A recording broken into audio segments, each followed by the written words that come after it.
কিছু মনে করো না, সময় কথা, সময় নষ্ট করবার। আমাকে নামতে হবে পরের স্টেশনে, দূরে যাবে তুমি।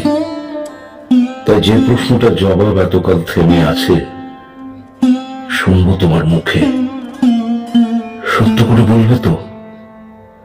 আমি বললাম, বলবো। বাইরের আকাশের দিকে তাকিয়ে শুধলো, আমাদের গেছে যেদিন একেবারে কি গেছে, কিছুই কি নেই বাকি।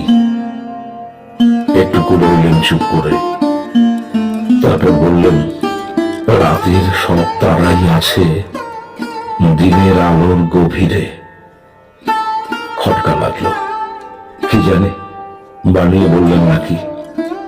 ও বললে, থাক, এখন যাও ওদিকে। সবাই নেমে গেল পরের স্টেশনে, আমি চললেন একা।